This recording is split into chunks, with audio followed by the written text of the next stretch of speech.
There we go. Good morning, everybody. I have a little bit of maintenance to do here, if you don't mind.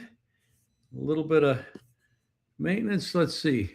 I'm always a little bit back, behind the times. I got late delivery.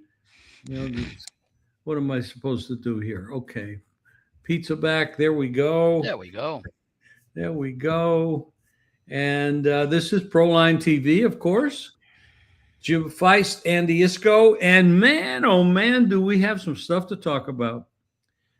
Uh, should we just take a vacation? I mean, it's not football season, but so we could just take some time off and do nothing, or we No could such talk no about, such thing. or we could talk about the big Golden golf Knights, tournament that's coming up. We could talk about the NHL. We could talk Stanley about Cup, the yeah. NBA. We can talk about the NFL. We can talk about college baseball. Let's see, what else? What am I missing? Well, we could talk about A.J. Brown and the long-rumored trade from the Eagles to the Patriots, which did not, I believe, reflect any change in the Super Bowl odds because it was expected for like the last 2 months. So I guess that's worth talking about. Or I think there was some other news yesterday where the Super Bowl odds were somewhat affected. No. That Yeah. absolutely means nothing. Well, I know it wasn't the Chargers. You take the best defensive player and move him from one of the worst teams to one of the Super Bowl favorites. And my dog is listening. See, he's a Rams fan. He's a Rams fan. He's very excited. And A.J. Brown means nothing compared to this one. Yeah. Myles Garrett moving from Cleveland to the Rams. The odds are changing. The lines. You could say Myles Garrett is the Miles Davis of football players. You're right. This is huge. It's absolutely huge. He is a great player. He did request a trade a couple of years ago. They gave him $160 million to re-sign in Cleveland. He loves playing in Cleveland, but he would like to go out in his career with maybe a winner, and Cleveland will not be a winner for a long time, if ever. Although certainly they have set themselves up nicely with the draft choices that they've accumulated over the past few years, and that's just a question of will they use them wisely. That's the issue because they have not used many things wisely. Haslam paying Deshaun Watson $200-some million guaranteed was the worst thing that's ever happened in football. But good for Myles Garrett because he's going to go to a team and they have a real good chance if they can keep Stafford healthy. And I believe they'll do everything they can to do that. They have a good chance of winning the Super Bowl. Definitely. Well, the odds actually went down for, I think, prior to the trade, and I think there were some rumors maybe Sunday night that started to circulate. I don't know there was any action, but I think for the last couple of weeks the Rams were like 7-1, I believe. Now, when I looked yesterday after the trade, I haven't looked since then, but at the Westgate, Rams were down to 5-1. At Circa, they were plus 640, and I've seen a couple of other places where they're where they're now 6-1. So that's a significant move when you go from 7 down to 6, or 7 down to 5 even. There's not much value in that bet because you got 32 teams. Maybe there's only 6 that are really valid contenders, and there might be 1 or 2 that we're not even thinking about that could just jump up and be good. Well, like Seattle last year or New England last year, nobody gave them a shot before the season started to even make the playoffs. Well, correct. Seattle to make the playoffs, but certainly not. Well, the Patriots were expected to be better, but no one expected what they did. There's a lot of things that can happen between now and the Super Bowl that could affect all of this. But right now, looking at it just today, if the Super Bowl was tomorrow, the Rams would be the favorite. Well, I remember saying about, I think it was with you a couple of weeks ago, maybe it was last week, where I said, if you like the Rams, as I do, you might want to wait for them. They play a tough schedule, I think. 4 of their first 5 games are against playoff teams from last year. They've got that one game in Australia to start the season. I think they then play the Giants on a Monday night game, and then I think it's like Buffalo, Denver, and I forget who else is in there. That if you wanted to get a better price on the Rams, and this is before the Garrett trade, maybe you hope that against that tough schedule, they start maybe 3-2 or 2-3, and the odds go up maybe to 8 or 9-1. That's out of the question Correct. right now. I think that it would take like an 0-5 start to move those, or a 1-4 start to move those numbers. Absolutely. And it's not really what you do in September. It's what you do in November, December, January that gets you to the Super Bowl. I mean, Yeah. look at we had Carolina was in the playoffs last year Mm-hmm. with an 8-9 record. So, but the Rams definitely are the team when you look at it. Now you cannot discount Seattle. I mean, they did manhandle New England, who had a soft schedule, probably should not have been there. A couple things went their way in the playoffs to get them there. Denver screwed up. Houston screwed up, and they ended up getting there, but they didn't belong there. And Seattle just manhandled them. It was A lot of it had to do with the offensive line issues that I think Houston exposed, and Seattle took advantage of with Drake May and a lack of protection. The question is, can they step up schedule wise and still be good? And AJ Brown's not going to do that for them on his own. The thing that's interesting about playing the first place schedule, if I recall correctly, the 4 number 1 teams in each division, so that the division, they were all different than the year before. Denver winning the West, Jacksonville, I believe, edged out Houston for the East. I'm sorry, for the South. You had New England supplanting Buffalo in the East, and Pittsburgh. I think Baltimore had won it the year before in the North. So I think it was 4 different division winners, meaning that if you play the number 1 schedule in the AFC this year, it's a lot easier than it should have been last year. Correct. Absolutely correct. Or easier. I won't say a lot easier. It's easier. Andy, we have something going on starting tonight. Yep. The NHL, our Vegas Knights, amazingly, you talk about a team that wasn't supposed to be there. Here they are. And then, of course, Carolina. There are expansion teams that weren't expected to make the playoffs for their first decade. And this Knights are in their third, 9 years, 9 years times in the Stanley Cup, and looking to win their second cup in the last 4 seasons. So I don't follow hockey that much. I will bet it because I follow some people. I know people that are good at it, so I follow what they bet. And we trade off information. I'm good at some things. They're good at some things. And we trade, and it works out very well. And what do you think of this hockey playoff, Stanley Cup playoff? Right now, I want to see what the series prices are right now. Let's see.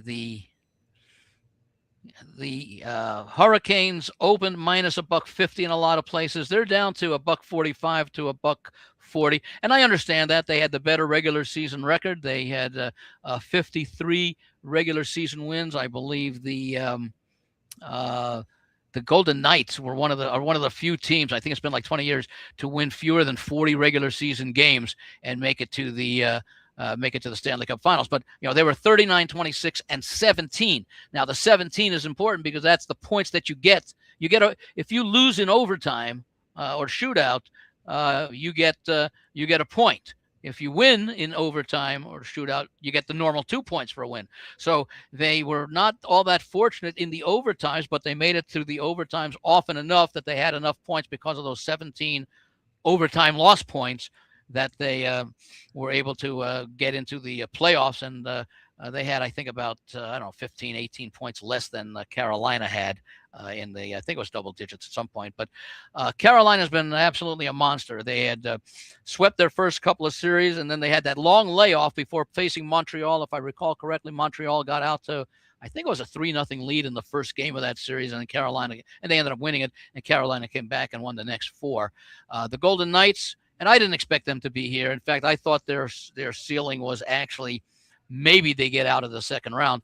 They took Utah to 6 games. I think it was Anaheim to 6 games. And then, of course, what they did to Colorado, I think, was about as huge an upset as there has been in Stanley Cup history. 4 straight wins in the conference finals. So they're playing with great momentum. Obviously, the coaching change to Tortorella at the end of, I think it was at the end of March they made. I think it was from March 30th or 31st. He got him to play exceptionally well down the stretch, and that has continued into the playoffs.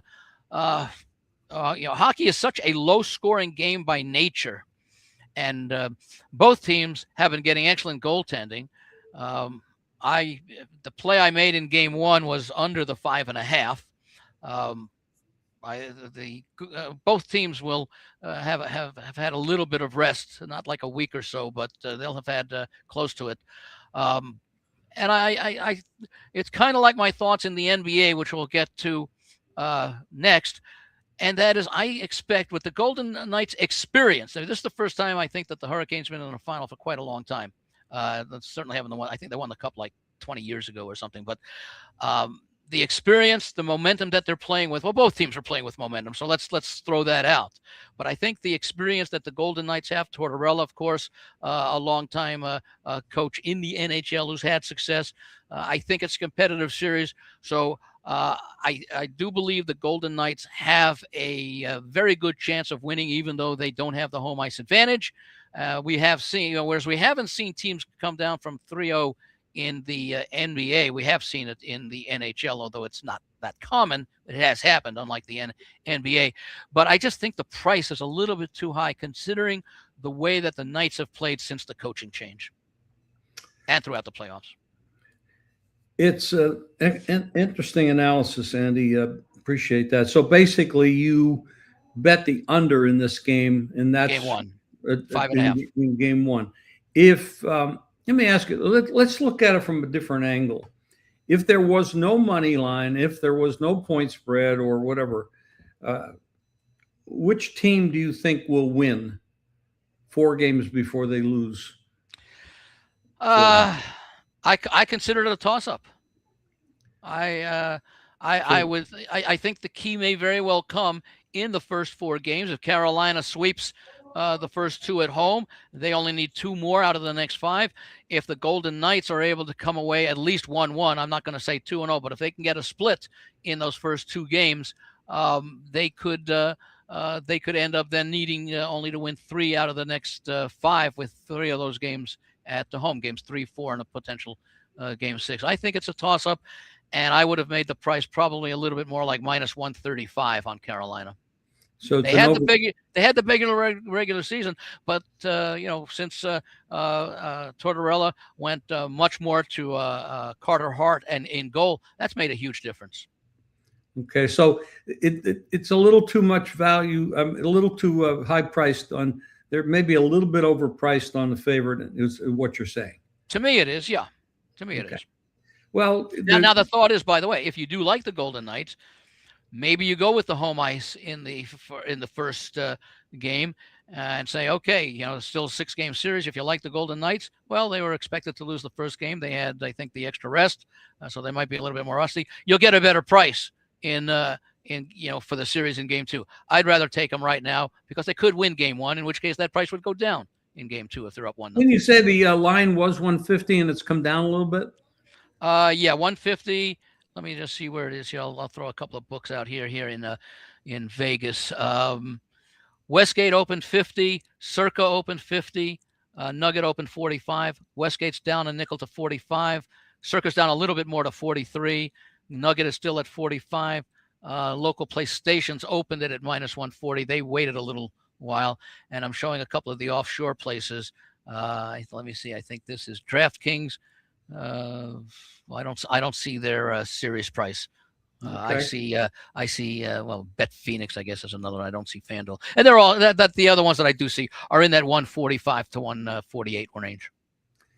So basically, we have seen some money come in on the underdog Knights. Yeah. Now, you wonder. And by the way, I think had you seen the Knights beat Colorado in a 7-game series, or the game that went 7 series, you're probably looking at Carolina minus 180, if not higher.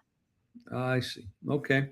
Even though Colorado's been the best team the President Cup's winner. They were the best team overall. I think the fact that the Golden Knights continued their momentum and had that easy series win over Colorado, coming from behind and getting out to an early lead in other games. I think that, if I recall correctly, and I believe it was for the entire season, that the Golden Knights, I think, had the best third period goals differential of any team in the league, if I recall. In your experience, has the zigzag theory that's used in basketball quite a bit work in hockey? I haven't really charted that because the difference in the sports is the point spread. You have the puck line, which I guess is really similar to it, but then you have ladders now where you can lay 1.5, 2.5, 3.5, or take 1.5, 2.5, 3.5. But for many, many years, it was only -1.5, except if you had a huge favorite, like if the Dodgers like -400 in baseball, you would occasionally see a -2.5 rather than a -1.5. So that you don't have to lay quite as much as you normally would if the Dodgers were only -200 instead of -400. So I don't know if the zigzag works as much. When you talk about it in basketball, it's a high-scoring sport, so you can see a lot of volatility. In hockey, it's kind of like baseball, where where 4 goals is above the average goals per game. We have another sport, but let's document this. Well, we have. I want to document this. We have Andy likes the under in this first game, and I want to go back to football because we didn't give.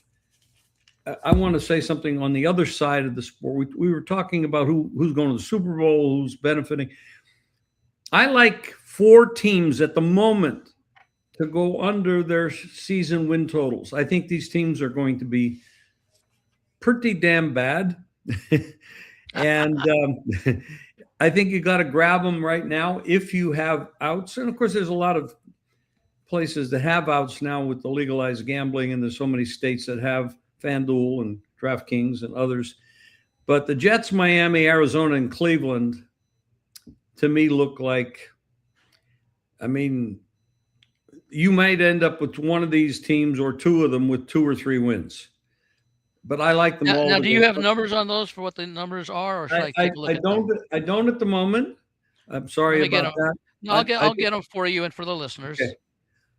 But Cleveland is they have Deshaun Watson, who has been an absolute disaster. Other than be able to collect $250 million from Haslam guaranteed, he's been nothing. And Sanders is question. He's iffy. We don't know. He definitely has the DNA to be a great athlete, and he probably is. But to be an NFL quarterback's another issue. Here, I've got your season win totals. If you would like. Okay, let's write them down. Okay, Arizona is 4.5. I'm using the Westgate numbers. That's good. Arizona is 4.5. The problem is on the under, you have to lay -150. The over 4.5 is +130. So if you can find a place, and again, it's another strategy that some people like. If you want to go under 4, as opposed to under 4.5, you risk giving up a potential win at -150 for perhaps a push at maybe -110 or even money. That's an individual decision, because that's a high number to be laying for 4 or 5 months. Let me see the next one you mentioned. Let me see: Falcons, Ravens, Bills, Panthers, Bears, Browns. And I don't know if this is an adjustment. It might very well be after the Browns had to go way down after. Well, they may have been at 6.5. Right now, it's actually very reasonable, under 5.5 at -120. It's a definite bet under. I don't even know if they'll be able to finish the season with any positives going on. I thought you were going to say that you might not be able to finish the season. They are building for the future, and this move is absolutely a documented of that. And I do believe this move with Garrett is going to be positive for Cleveland long term. But this year, absolutely not. I would hate to be a vendor. I would hate to be a food vendor at Browns home games this year, you may not see full crowds. Well, they're Dolphins, probably going to, maybe if they give away free tickets, they'll have enough people, they'll have enough money to buy food at the stadium. no, that's the old joke about someone going in the Cleveland parking lot and they see an open window and there are 2 tickets on the window and they add 2 more. I've never Dolphins, heard of that. I've never yeah. heard of that. That's funny. That's good. As a long-suffering Jeff fan, I've heard that many times over the years. Dolphins are 4.5, minus 130 on the under. That's not terribly unreasonable, other than 4 wins. 4 or 5 wins, even for a bad team. Keep in mind, by the way, when you are betting these these teams to go way under, depending upon situations, teams improve over the course of the season. Now, Miami is a good example because they've got a new coach and they're going to have a new quarterback. The quarterback came from Green Bay. A lot of management came from Green Bay. Not Stefanski. Who's the guy down at Miami now? I forget it right off the top of my head. But these teams get better. So that's one of the concerns that you have with a lot of these teams with these low totals. But I still agree, Miami and the Cardinals have a chance to be, especially the Cardinals, I think, with their quarterback situation, unless they get it together with Brissett. The Jets are minus 110, both over and under, and their total is 5.5. I don't, when you mentioned Arizona and Brissett, I don't get that. He's a pretty good quarterback. He wants to renegotiate his contract now that he's quote unquote the full-time starter and not the backup occasional starter. Well, I mean, he might be putting himself in a very good position because there's a lot of garbage out there of quarterback issues, and there's a lot of injuries that happen. He could get himself a nice ticket, maybe after game 1 or 2, when somebody else gets hurt or underperforms, because he actually can play. Yeah, he does some good things out there on the field. If I recall, I believe he was drafted by the Patriots under Belichick. I don't recall that. I think he was with them, or maybe it was the Colts, but I seem to think he was at one point with the Patriots behind Brady. Well, we're already 21 minutes into this podcast, and save the best for last. We need to talk about the NBA playoffs that start tomorrow night, tomorrow is Wednesday. I'm not sure when this will air, but Wednesday night. Well, they actually were airing live. That's right. So tomorrow night, Wednesday I think it'll night, be processed and available in the archive later today. Very, very soon. Yeah, it's Wemby. Can the Knicks find a way to slow him down? I'd say the answer is absolutely yes, because if anything, the Thunder showed everybody there are ways to slow him down. However, there is no way to stop him. Now, when you look at the Spurs are more than Wemby. They have some damn good players, and their guards, their wings, they have a lot of talent on that team. I think we're looking at one hell of a dynasty here in the making. I think we're looking at OKC San Antonio dominating the West, assuming no injury issues. Could be close to a decade with SGA and Wemby, so young. Well, the OKC, obviously there was some holes in that team that were not exposed before. Hartenstein was a good find. What's the other big guy? I can't remember his name right now. That didn't show up for them. Holmgren? Yes. He's probably on his way out. They need somebody other than SGA to pick up some pieces. And I'll tell you, Caruso off the bench has been he's fantastic. He might be a starter next year. If they'd have won that series, I think he was the most valuable player.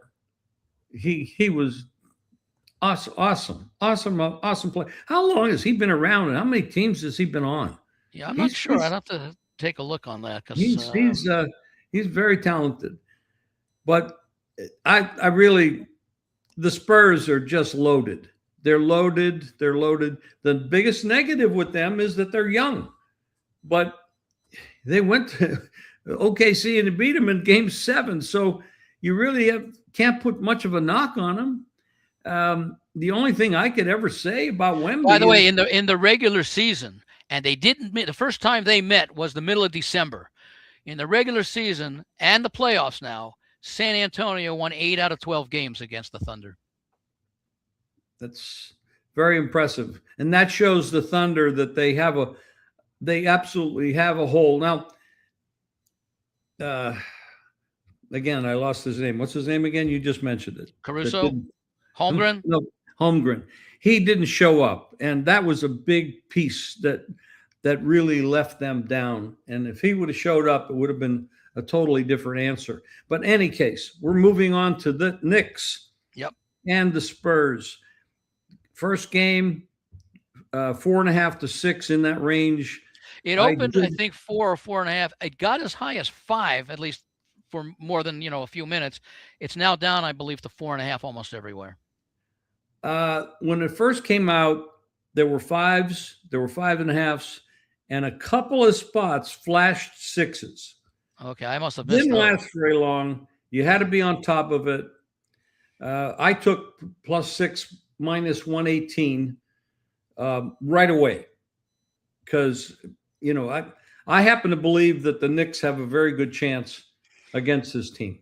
Let me give you some numbers about the Knicks, and these are astounding numbers. Okay, in the playoffs, the Knicks are 6-1 straight up and against the spread at home, 5-2 straight up, 6-1 against the spread on the road. Spurs 6-3 in all situations, home and road. But look at what the Knicks have done going back to January 21st. So we're early in the new year. They are 40-13 straight up in the last 53 games, which is like 2/3 of a full season, including the playoffs, but also 34-19 against the spread.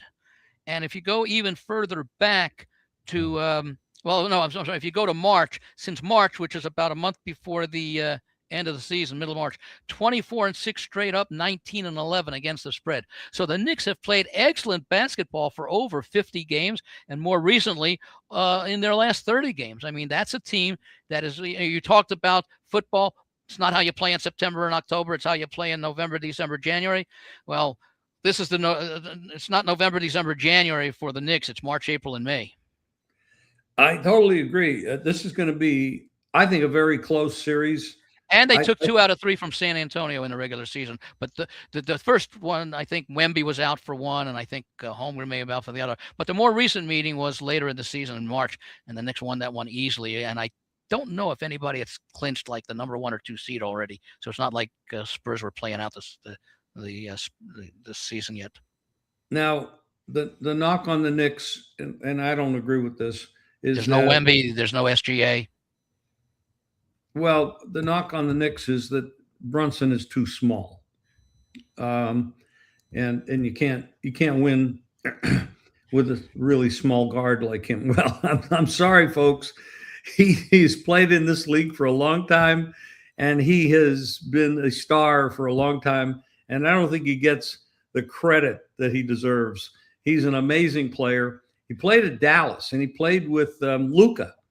And you can believe this, that those two guys were on the same team.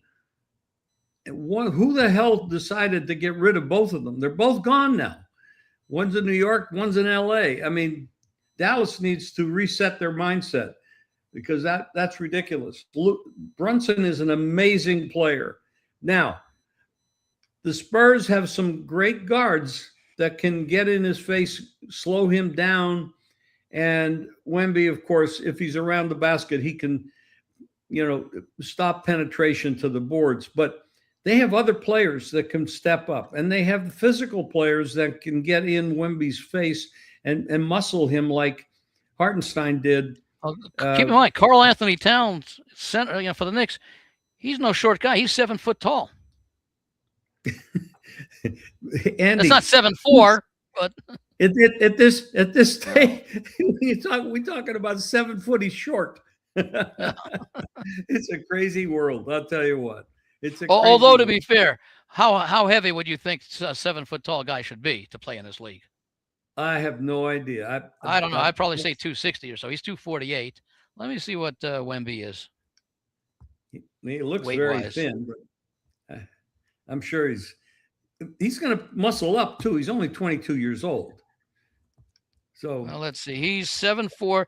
Oh, he's only 235. Towns could push him around, maybe at the knees, but you know the skill level. It's not but just how tall keep in you mind are. their body There fat is have like been 6%. So that's why they're not like 280. the size is one thing with him. He's a very talented young man. Yeah. We've had 7-footers and 7-4s and so on and so forth. I mean, Olajuwon was great. Jabbar was great. I Will mean, you will, of course, it might have been the best ever. We played in a different decade, different style. Everything was different, but different century, it feels like that. Yes. 50s and Um, 60s. I think this is a 7-game series. I really believe this is a 7-game series. I don't think there's any edge here for anybody. And at home field, I don't think these teams are affected by home court. They've been through it all. The stats should just, I mean, yes, Wemby and company is probably going to be the face of the league for a long time, unless somebody pops up that we don't know about right now. But I know there's a 7'9" kid in high school right now that might show up in the NBA in the next couple of years. That I did say 7'9". Yeah. and, You couldn't see me do a little double take there. By the way, Spurs open minus 185 in some places, minus as high as 210 at Circa. They're basically minus 185 to 190, and then take back on the Knicks right now is roughly plus 160 to 165 for the series. That's for the series. And if the Knicks were to win game 1, what would that adjust to? Let's see, minus 185 now for the Spurs. We've already seen a little bit of action on the Knicks. I would say minus 180, maybe 165, maybe 160. I don't know how much of a, if it's a close game, it might be 165. Spurs will still be favored, but I don't know how much it'll go down. Well, everybody's going to, this is a series. I mean, for the NBA, this is getting Wemby in the finals what are these tickets? I understand these tickets are going for like someone said 4,200 for the first game at San Antonio was a ticket price. And New York will be higher. New York will even be higher with all the money that's up there. The league has it what it's want. One of the you sort of quote unquote sort of alluded to it. The future face of the NBA and Wemby against a major market team of New York, Chicago, LA. It's a great situation. Yes. I did play the Knicks for the series. I did take the 165 on the Knicks. Yeah, I grabbed the 6.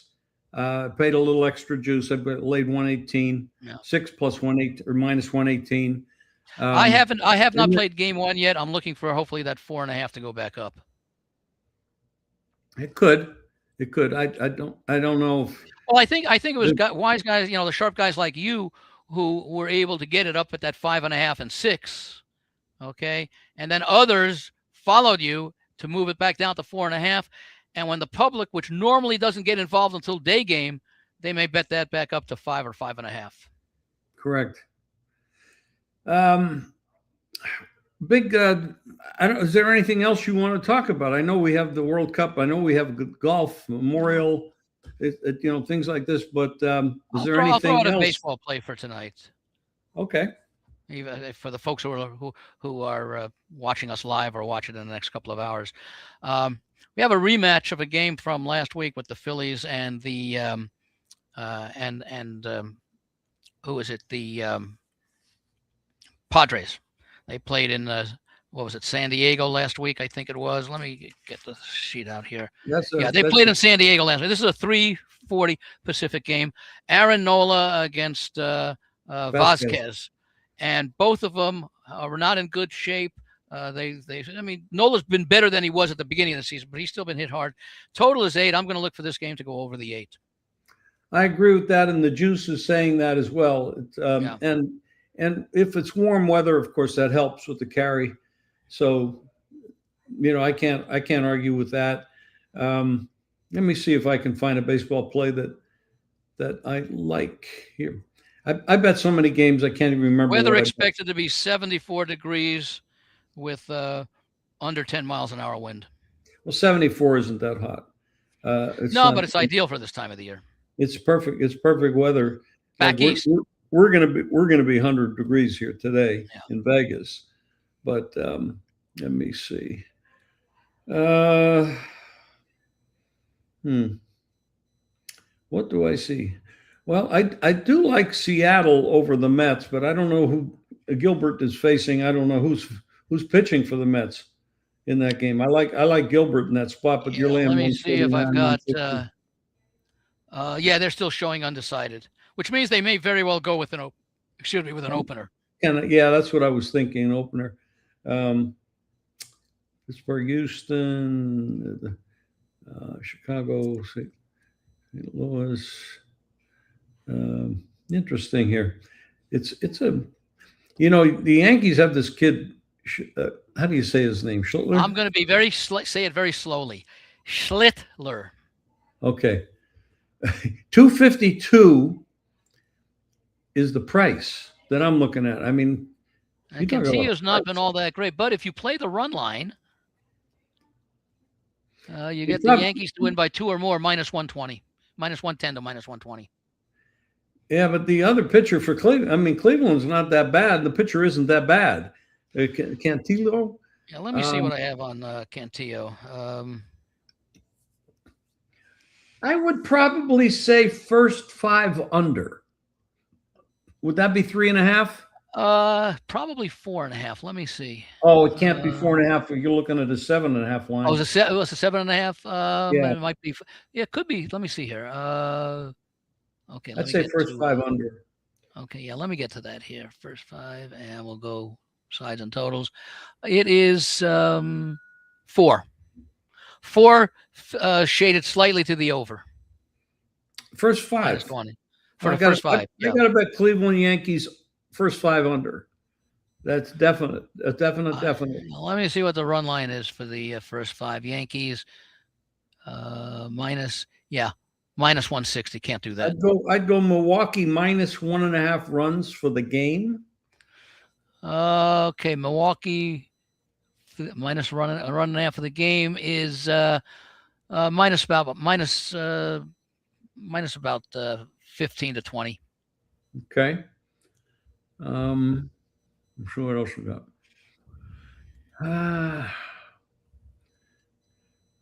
Interesting here.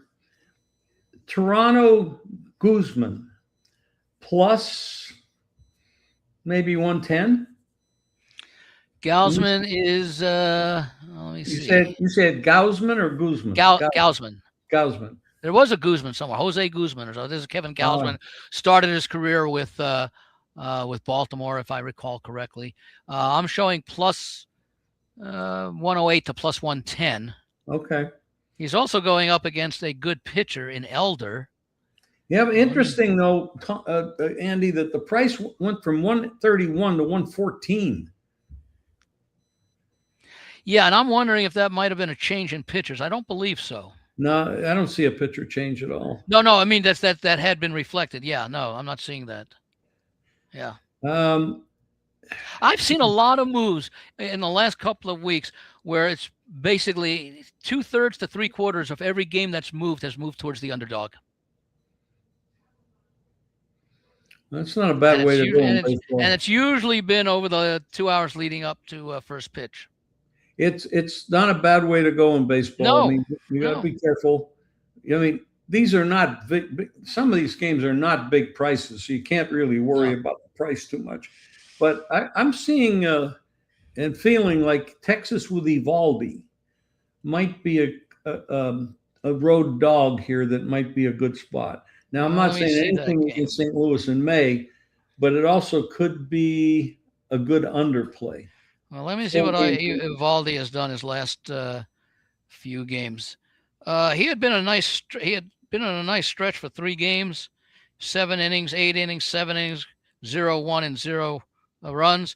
He's given up 3 and 5 in his last 2 games. but he's also both gone 7 innings in both of those games, which is rare. So you'd be turning it over to the bullpen. So I Let me mean, that's see. a lot of good stuff we just Yeah, gave you there. yeah, But Andy, if you don't have anything else, we're actually, I guess we're probably running long for our a little segment. bit. Yeah, Yeah. not too bad. What do you got that you want to talk about? No, that was pretty much it. I wanted to give out those stats on the Knicks and how they've played really over their last 50 something games, and just that baseball play today, the over in the Okay. Vasquez Nola game between Phillies and the Padres. Okay. So what did we do with? Did we give out anything for the Oh, I basketball did. game? Oh, I mentioned. Well, you mentioned it. You took the. I think you got the 6 with the I Spurs, did. Now, and if you, I can't, getting six. Six is a good. I mean, yeah, that's an important number. I'm not saying you shouldn't bet the game, yeah. but you are getting less of a number, and I can't tell people to bet six because you're not going to find it. No, You know, I'm gonna at this wait and point. see. Right now, you can get 4.5 if you want to buy it up to 5. You've got one less number protected than the 6. We'll see what happens as we get closer to game time. Again, it's not till tomorrow, so we'll see if some public money starts coming in. I did mention that I played the Knicks plus 165 for the series, and like I say, I will see what happens with the point spread for game 1, and that I played the Golden Knights. I think it was plus 130 in the series against Carolina. And by the way, if you're able to, live betting in these games is amazingly profitable. Yes. You know what the hell you're doing. Just Yes. you just watch the games. You get a feel for what's going on. If you see any mismatches or bad coaching, moves and stuff like that. I mean, you can do very well live betting. By the way, this show is brought to you by Dom DeMarco's, a pizza restaurant, wine bar, great Italian food here, 9785 West Charleston here in Las Vegas. If you're in town, you got to go there and check it out. If you're coming to town, make that one of your stops. Great food, awesome. The Albert Scallett, great owner, and the staff is awesome as well. So we thank them for sponsoring this. Andy, anything else? By the way, No, we got to get together and go over there and have a pizza. that sounds good. We'll do that as we It's get ready for easier for football me season. because Yes. it's right Yeah. around the corner. But- Well, that's okay. To see you, to see Al, to have the pizza, that's worth the drive. Okay. Have a good week. We'll talk to you. I think our next show is Friday. Yes, with Greg. Okay. We'll talk later. Thanks, guys. Thanks, everyone.